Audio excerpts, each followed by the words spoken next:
Physically, in terms of our bodies and things, cells in our bodies constantly changing, eating each other,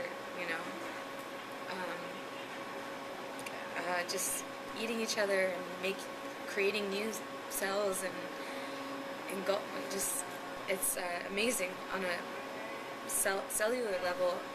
I see change on that level, and then I see it on the level of how that change on the inside is reflected on as our appearances, such as our skin, or when we cut our hand.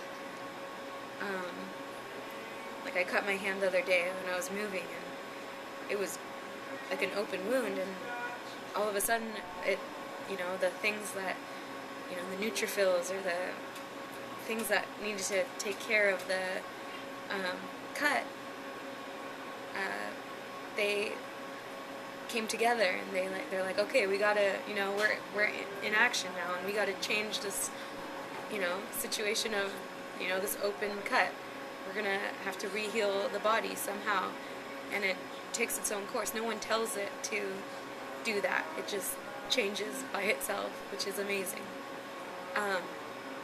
So physically we see that, and I think that's humans like seeing things and then being able to see it instantly or over time. They can measure it better. They understand it a little bit better if they see it. And it occurs on different time levels, like in seconds or minutes or hours or days or years.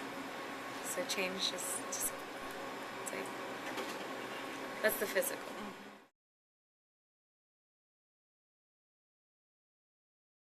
So then emotionally,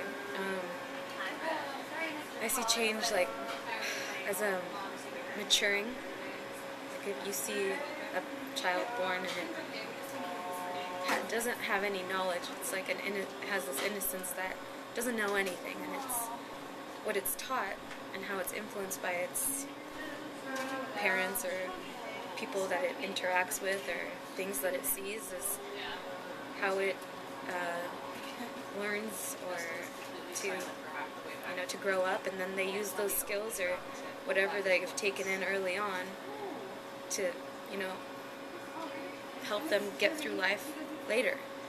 So for instance, I'm a swim instructor, and I teach little kids how to swim at the pool, and even though they're 6 months old sometimes, I see my role as an influence on them at that age, and how important it is that the way that I'm emotionally connecting with them, teaching them how to trust, can change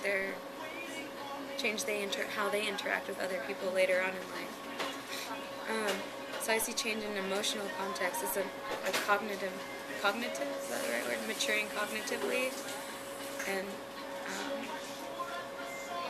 as they're influenced with different factors within their life, such as how their parents are raising them, or how their schools are teaching them, or teachers are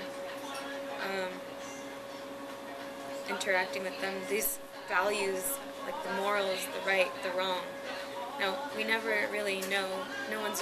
They tell us this is right and this is wrong, but they themselves have an own perspective, and they've changed to come, people have gone through their own influences to come to the definition of right and wrong. And that changes too. So that changes too, over time. And it's crazy. So what's right to one person may not be right to another. What's appropriate in one situation may not be appropriate in the other. The definitions are, I think, where the most miscommunication comes into play. And those change too. So